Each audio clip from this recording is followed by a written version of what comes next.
To Neutral Zone Studios. We're going to be joined online, so in addition to you guys having the personal experience, here we've got a lot of our Star Trek Continues fans and people online that are going to be joining us for a little live walkthrough. Personally, I think you get the best deal. I think you get the better end of that deal because you actually get to be here. My name is Vic Mignogna. Don't worry about that last name, just Vic is fine. I'm the exec producer. Pardon me? I'll remember my guy. Okay, you will. I'm the exec producer of Star Trek Continues. 10 plus years ago, we rented this building, and it was a slab of concrete. There was nothing here. And we built what I think is the most accurate, finest recreation of the original soundstage from Star Trek since the late 60s. Some of you, how many of you have seen my series? How many have seen Star Trek Continues? Awesome. Well, if you haven't, get home soon. I have and check it out. First timers. How many first-time guests here to the studio? Everybody! Woo! Excellent. Yeah. Good choice. Good call. Way to represent. So you guys, if you haven't seen our series, go home and check it out. It's all free to watch. StarTrekContinues.com. 11 full-length episodes. We're going to give you a little taste of it right now. So come on up here close to this television. What you're about to watch is basically what we call a sizzle reel. It's just short little segments of all 11 episodes to give you an idea of our series. Okay? You ready? Our first episode was a sequel to an original series episode with the Greek god Apollo.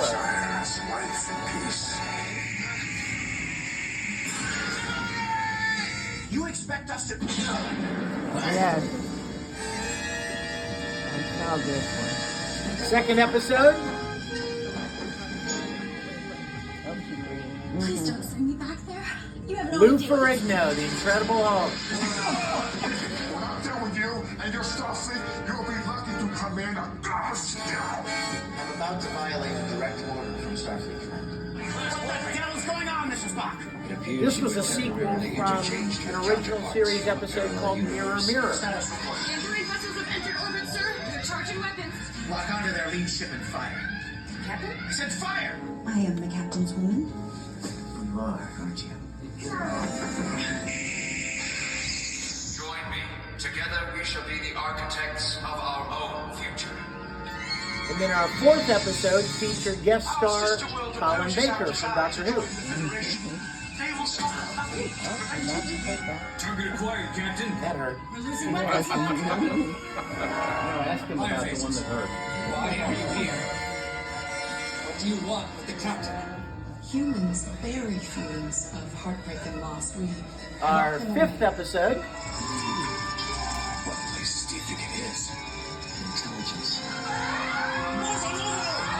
If the procedure is not successful, we'll lose all three of you. The teaching damage is severe. If I run this ship, we're not. What can you do here? We're gonna have to amputate all of the knee. Episode 6, Gigi Edgley from Farscape.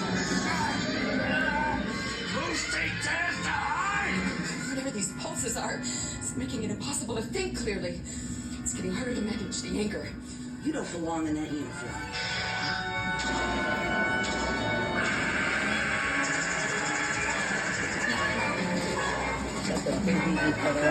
Our seventh episode featured Aaron Gray The crew of the from Royal Buck Rogers. The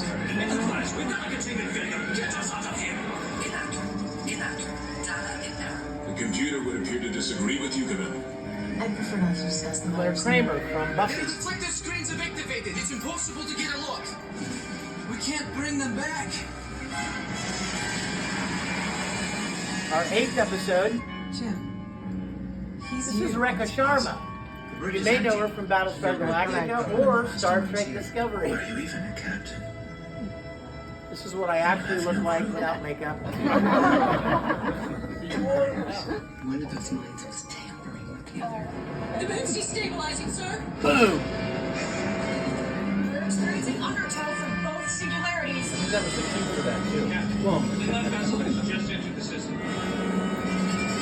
our 9th The episode. world always looked like this. It is. Anne Lockhart from the original Battlestar Galactica. If you're old enough, you remember her mom was June Lockhart. Lost in Yes. Space. Their world seemed to turn. Lost in space. And of course, Fueled solely by the desire. Of course, you can't not recognize the one and only John Delancey Oh, from yeah. You. Next Generation. There's nothing wrong with your set. Captain's log supplemental. Right. Exhaust. So this is our 10th episode. Forgive the attack. The drone sensors Nicola will Bryant another Romulan from invader. Doctor Who and Cass Anvar from The Expanse. Romulan way, Captain. We can't trust our senses. Gentlemen, When this mission is over, I will miss these times with you. energize. I'm ordering you to pursue those Romulans into the sun.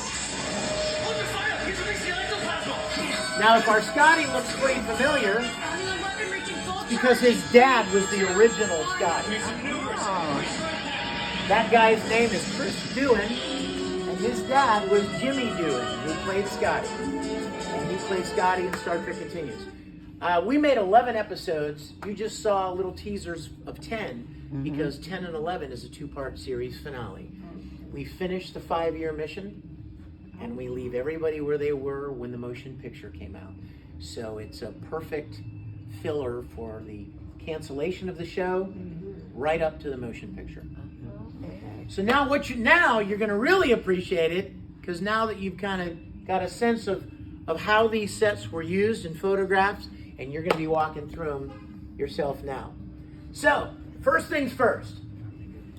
Behind this door is the first set we're going to go to. Now, there are only 2 differences between our sets and the original Desilu soundstage sets of the original Star Trek series.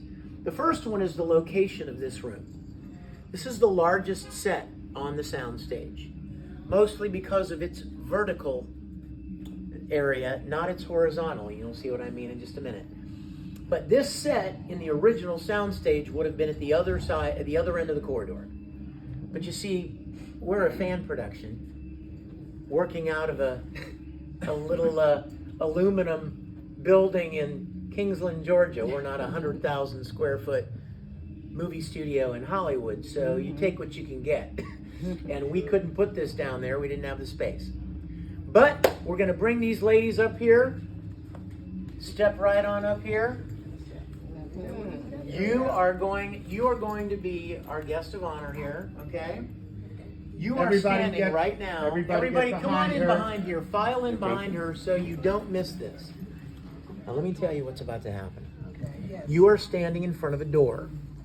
Now, if you remember in Star Trek, anytime somebody would go near a door, it would open automatically. Well, that's cool. They couldn't do that in 1965. They thought it was a cool idea that we might be able to do that sometime in the future, but not then. So the way they accomplished that effect was they had a guy over here behind the door, behind the wall, pulling these ropes to open and shut the doors on cue. And the cue is doors. That's simple enough, right? Yeah. So anytime I was walking toward the door as Captain Kirk, I would say doors. And the guy backstage would open them. He would know to open them, hopefully. Okay. So you don't get a flat face. face. Are you ready? You're going to give us the cue. Ready? I'm ready. Hit it. Door.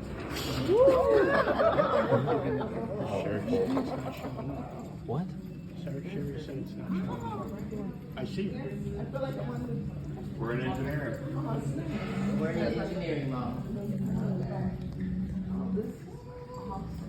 Go on all the way in. And the beauty of it is you can actually walk into it. It's not a television show. Now you see what I mean by the size of the room.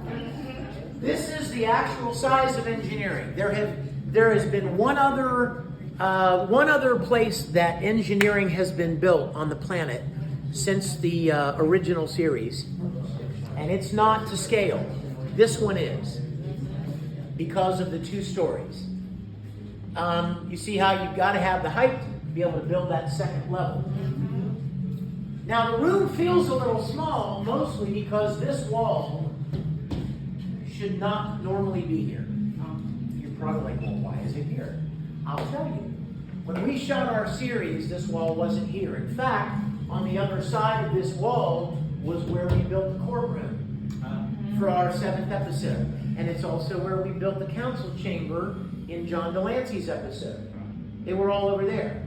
When we finished our series, the guy that owns the building came to me and said, hey, do you still need the other half of the building? Because I got a guy that wants to rent it.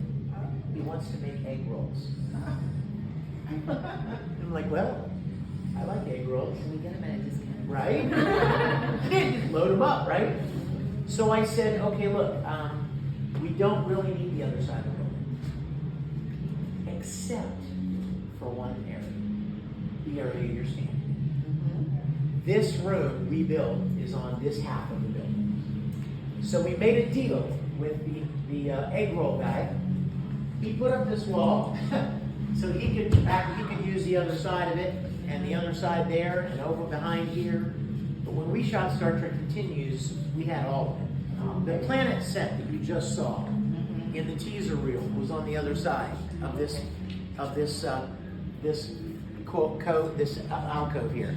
Over there was where our wardrobe room was, where our makeup room was, where our prop room was, where we ate lunch, where our studio offices were for paperwork. Everything was on this side of the building except the sets. They were over here.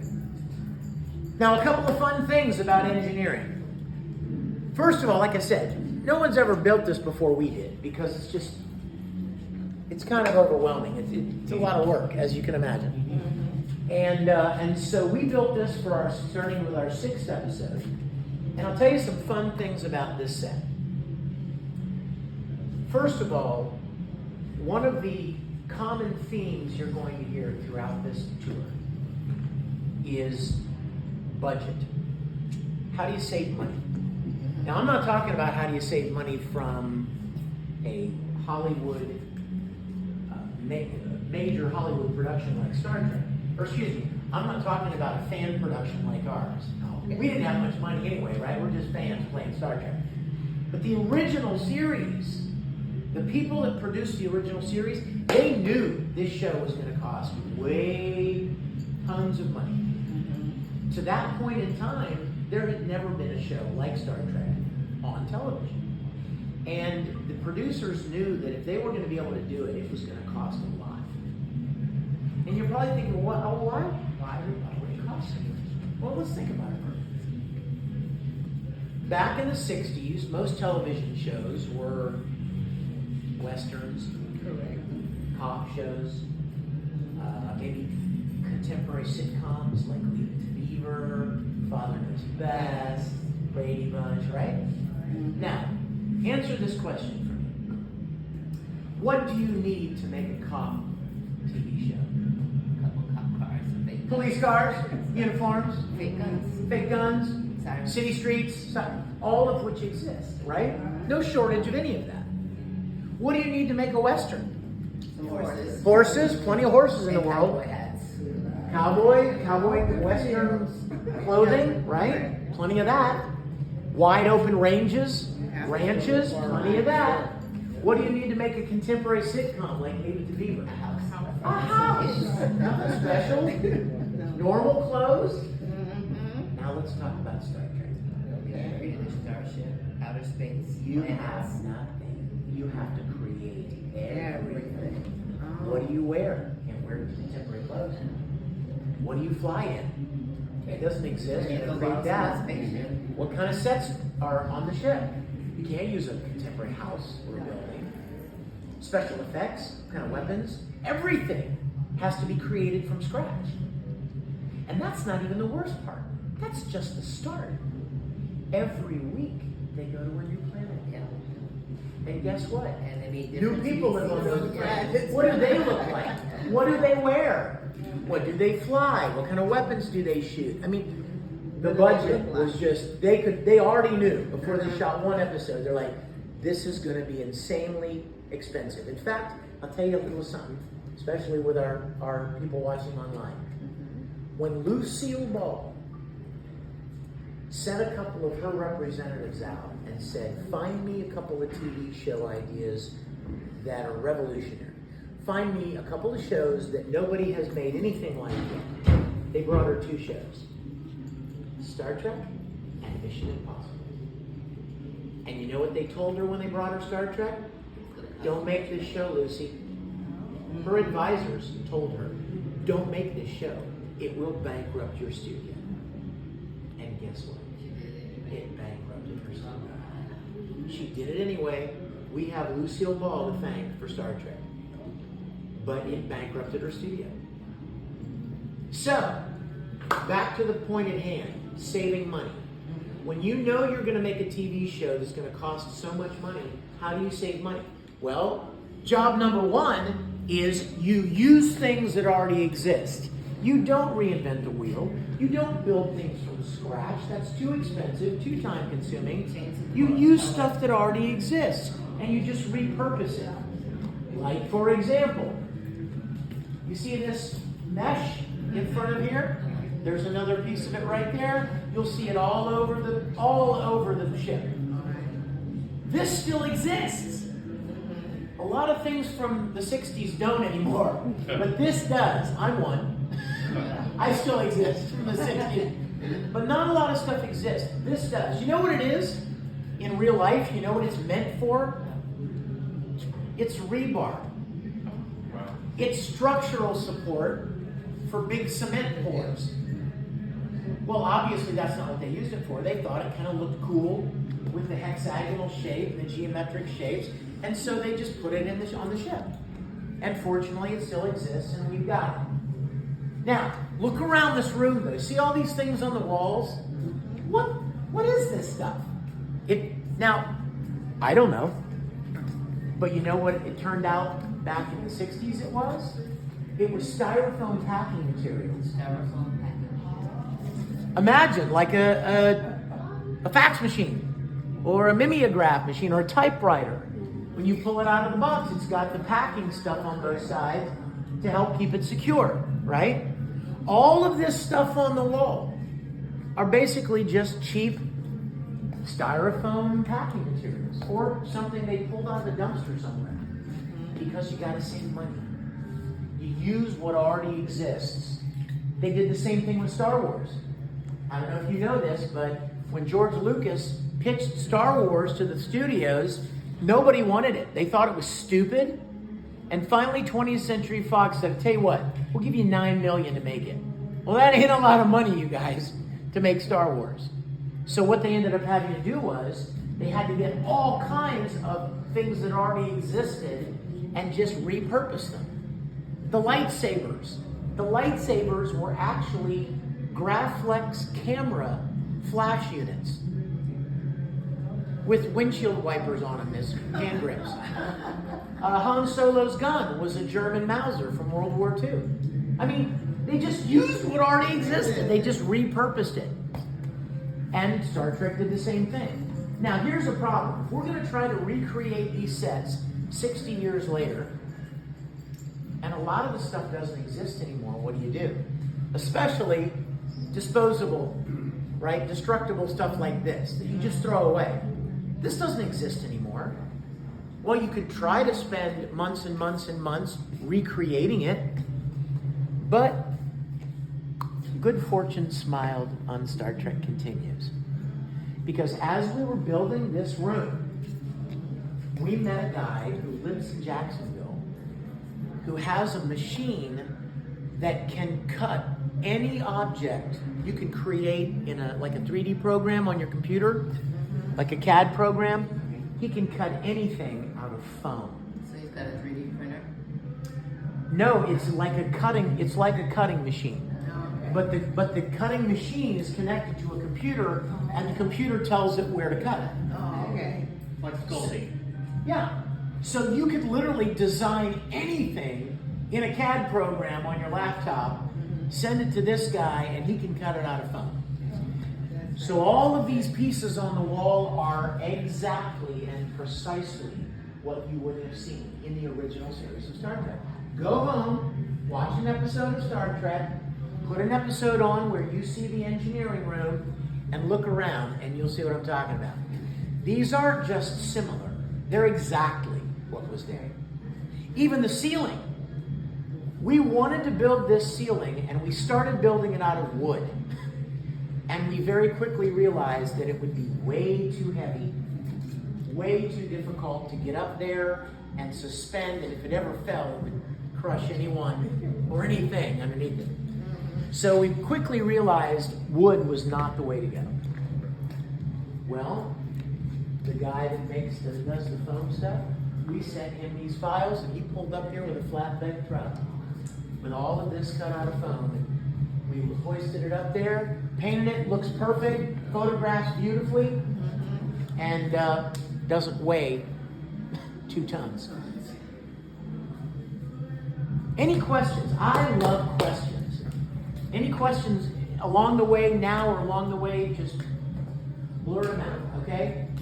Here's another fun fact. Talk about finding things that already exist, right? So you see these spheres around this center core section. You know what they were in the 60s? They were rubber balls. They're just kids' balls. We bought these at Walmart. You can buy them at any store. They're just 7-inch in diameter rubber balls. And you spray paint them gold and you're done. Now this was from our series. We had actual rubber balls here, and over the years, the finish has worn off a little bit.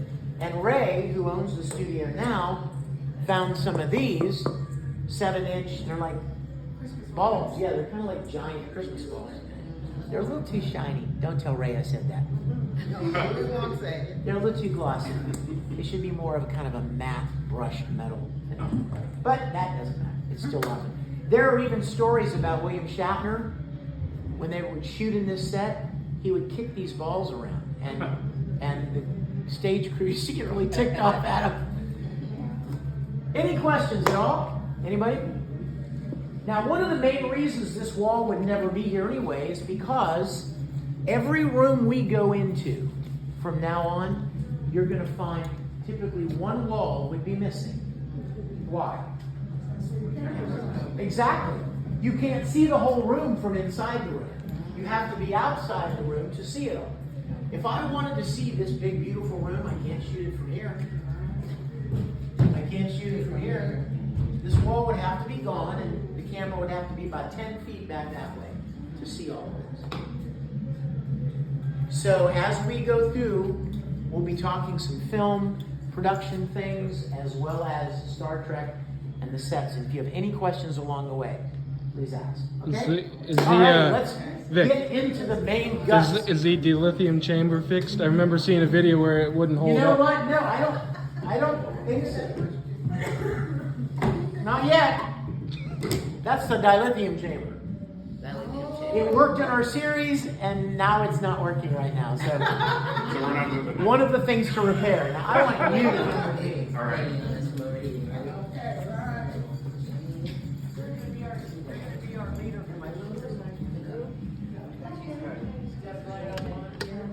Come on out here, guys. You can take all the pictures and video you want. Kind of all get in. And you'll be able to come back through and take more pictures and video once we finish with the actual tour. We're all up here. Get in nice. And Are we close. all Yeah. up here? Get in there nice and close. There you go. Yeah, you don't want to miss this one. Close. What's your name again? Dennis. Dennis, this is Dennis. He's going to lead us. Dennis, you ready? Yeah. Give him the cue. Door. Oh. Which stick are we on? Anyone you want. Can I get the next one, sir? Yeah, there may not be a next one, but you know what? I know what we're going to do here. Do me a favor and stop right there at the red line for me on the floor. Yeah, I got just the thing. Pretty cool, right? Yeah. Now, I want you guys to know that you are standing in what is probably within inches of the original Enterprise soundstage. Now, some of you may think to yourselves, how would you know that? Like, I wasn't around when they shot that series, How do you know how big to make everything? Up here, please. Sure. Right? There aren't like blueprints with measurements. How do you know? Well, here's how you know. You remember we talked about the way to save money is to use things that already exist. Correct. If you were ever, Go in the back. okay, just want to make sure she was okay. If you were ever going to build something at your house, like fix a floor, add a deck, add another room, build a clubhouse for your kids, you would go to Lowe's or Home Depot and you would buy sheets of plywood. And what is the dimension of those sheets of plywood? 4 by 8. Everybody knows that. It's a standard size, right? If you're building a set for Star Trek, you don't reinvent the wheel. You use standard sizes. He sees it already. You see any 4 by 8 sheets of plywood? 1, 2, 3, 4. 4 by 8, 4 by 8, 4 by 8, 4 by 8, 4 by 8. Okay. As soon as you know that this is 4 by 8, you can calculate how wide the corridor is. You can calculate how many sections until this hallway. How many sections until the briefing room. If you know that the transporter pads you stand on are 20 inches in diameter, and we know that because we know what they are, well, you can figure out how wide the whole platform is, how big the room is. Well, with computers nowadays, you can do that on the computer pretty easily. That's exactly right. So you can. That's how we know that what you're walking through is within inches of the original. Now, first room we come to, you can probably tell by the Dr. McCoy's, his hangout. Why don't you lead us in there, sir? Follow this gentleman. Go all the way to the back wall and turn around. That is going to be the classic shot that you remember from the series. Boy, this is very familiar. Yes, really, really. Really It was in the chamber.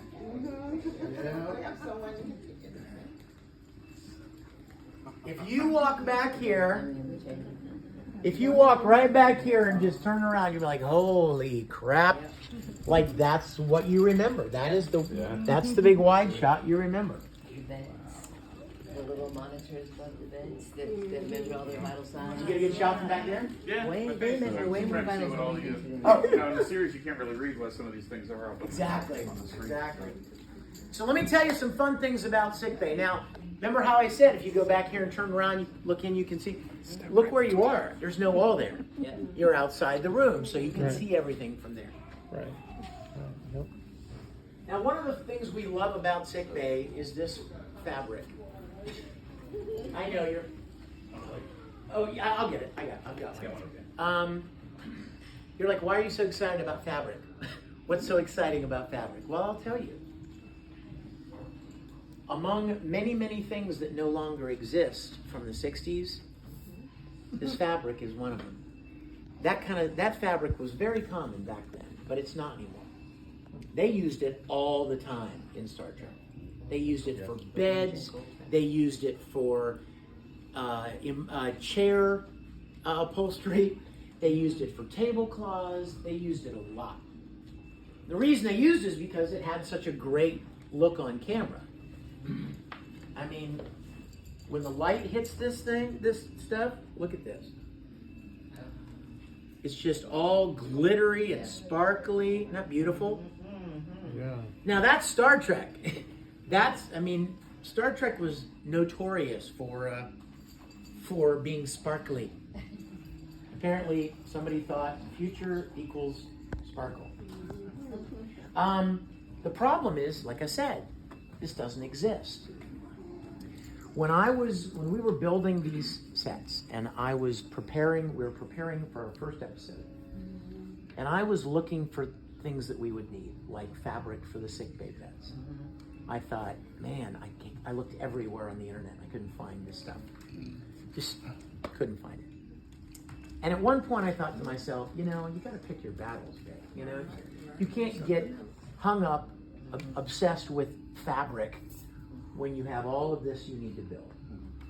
So this stuff right here, if you look on this bed, that's the closest that I could find. If you look at it closely, you can see it's orange and yellow checkers. It's close, but it doesn't have the Star Trek sparkle. Everything in Star Trek has the sparkle. Even his pants. Even the have black sparkle. pants they wore have sparkle. A lot of people don't even know that. A lot Is of that a people just think they legitimate wore uniform? black pants. What? Is it a legitimate? Yeah, those pants? Yeah. Yes. From Yes. the 60s? Yes. So, we bought that and we used it for our first episode. When we got to our third episode, and I didn't even know whether we would be able to make that many. I didn't even know if anyone would like it. Paramount, Mm-hmm. especially. But after we got to our third episode and people were really enjoying our series, I thought, you know what? We should just bite the bullet, come off the money, and hire a textile company to weave the fabric custom. So what you're looking at, and you'll see it throughout the ship, is original made for our series. And if you've seen our series, you know how good it looks on camera. It's beautiful. Any questions? Anybody? So far? I can't recall in your series whether or not you had any of the. We did. We did. In fact, you know what? I wasn't going to say anything, but I'm going to. You see the monitors overhead. Now, Star Trek was famous, especially nowadays, for imagining what future technology would be. Gene Roddenberry was committed to making sure that Star Trek was grounded in science as much as possible. A lot of people don't know this, but Roddenberry actually hired a research company called DeForest Research, and every time somebody would write a script, he would hand it to them and go, is this feasible? Or does this make sense? And look at some of the things they came up with. Communicators. Nobody had anything like this. There are some people in this room as old as I am, and you're going to remember that phones used to weigh 20 pounds and they were tethered to the wall with a cable. This was a dream. They don't do that for a lot of TV shows nowadays. Even the first, what did they call them? Mobile phones. Oh yeah, the Motorola's. They look like big walkie-talkies. Yeah, don't put it in your pocket. Exactly. But somebody back in the 60s theorized that one day that technology would be available, and now it is. Tricorders, personal computers. Back in the 60s, computers were the size of this room. It didn't even, but in Star Trek, they had, right on the counter. Data tapes. This was another bit of technology. Here's how this was supposed to work, you guys. According to the Star Trek technology, somebody lays on this bed, and this thing here reads their vital signs, and then it puts the readings on the screen above. Pretty cool idea. Now, that was a wild pipe dream in 1966, like the Doors. But they thought it was a cool idea. So how do you accomplish it? Because those little arrows, right? They bounce up and down with your vital signs. Well, they did the same thing they did with the Doors. There was a guy behind that wall moving those arrows up and down by hand. Now, obviously, we didn't do that because with today's computer technology, we could take a shot of this and hand it off to an animator, and he can make those arrows move sitting in his laptop. So you did that in post-production? Yes, so we did it in post. Where was your series shot at? Your series that you filmed? Here. Right here. Oh, yeah. This This big was enough built the- for our series. Oh, yeah. okay. This whole soundstage was built for Star Trek Continues. Huh. Yeah. Interesting. So when you go home and watch it, you're going to be like, I was right there. I know exactly where they're. All right, let's keep rolling, you guys. Oh, remember I told you there were only two differences between the original soundstage of the original Star Trek series and ours. The first one was the location of engineering, right? The second one, as you're leaving this room, just glance to your left as you're walking out. In the original soundstage, This was the main sick bay, and right next door was Dr. McCoy's office. And next to that was the laboratory. Well, now here's the thing. If you're going to make a museum, you build all that stuff. But if you're shooting a TV show and you don't have any scripts that need Dr. McCoy's office or the laboratory, why would you ever build them? You're already short on money. You're really short on space, on area to build stuff. And you know what? Every episode we did had a different set that wasn't part of the standard ship. Our second episode, we had with the Orion slave girl, she had guest quarters. She stayed in guest quarters. Well, we didn't have guest quarters. You had to build that. The next episode, our mirror episode, auxiliary control was featured. Well, guess what? We don't have auxiliary control. Had to build that. Our next episode, there was an alien council chamber. A couple of scenes that took place in that. We didn't have an alien council chamber. Got to build that. Our next episode was had a Starbase commander's office. We don't have a Starbase commander's office. So we needed an area of open floor space where we could build whatever we needed for each episode. And it's dang fortunate that we didn't build McCoy's office and the lab, because this area here, which you will see shortly as we take the tour, became very valuable as an area to build the sets we needed for different episodes. All right, follow me.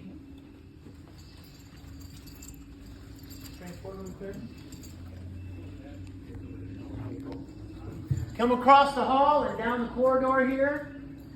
You come to one of the best rooms in the soundstage. Why don't you lead us in? Go to the back corner and turn Yeah, that's the part I remember the most. Oh, yeah. Yeah. Go ahead in, guys. Oh, yeah. Oh, yeah. This is so real. Oh, yeah. Yeah. Yes, this is so real. Yeah, that's right. Is that amazing? Wow. It's like stepping into a dream. Now, again, you guys, I encourage you, go to the back wall, go to the back corner and turn around. And this is exactly what you remember. Oh, my God. Yep. That's it. Now, this section of wall would not normally be here. So you could get further away and see everything, like we talked about. Now let me tell you a couple of things about this room. Are you able to? Yes. Oh, cool. Excellent. Good. Perfect. Couple of things about this room. As we mentioned, there are things that existed in the 60s that don't exist anymore. A lot of things. But there are a couple of things that still do, like that mesh, that hexagonal grating. And guess what else still exists from the 60s? This stuff. This swirly. Now you know what it is? It's kind of a thick plastic material. Anybody want to venture a guess at what it really is? Aluminum? No, it's a clear plastic. Somebody said last time it kind of looked like a shower door. Yeah, you can see that, like a shower kind of a thing. But that's not what it is. Anybody want to guess?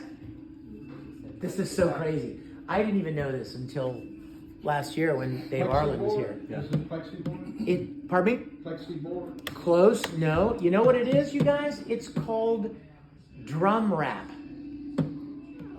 It's the stuff that goes around the outside of a bass drum or a snare drum. Huh. It's just like the skin. Like the outer skin. And it still exists, thank heavens, because how in the world would you make that? I don't even know. Yeah. So we bought it. And another thing that still exists are these discs on the floor. Come on up here to the steps, if you would. Just come to the base of the steps for me.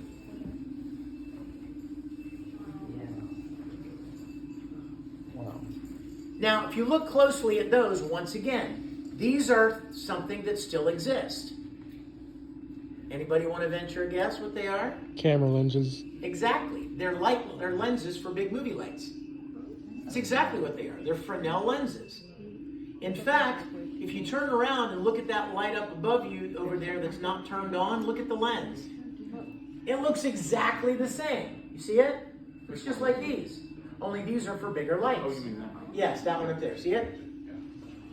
Now, if you are a TV studio, a production facility in Los Angeles, you have plenty of lights laying around, right?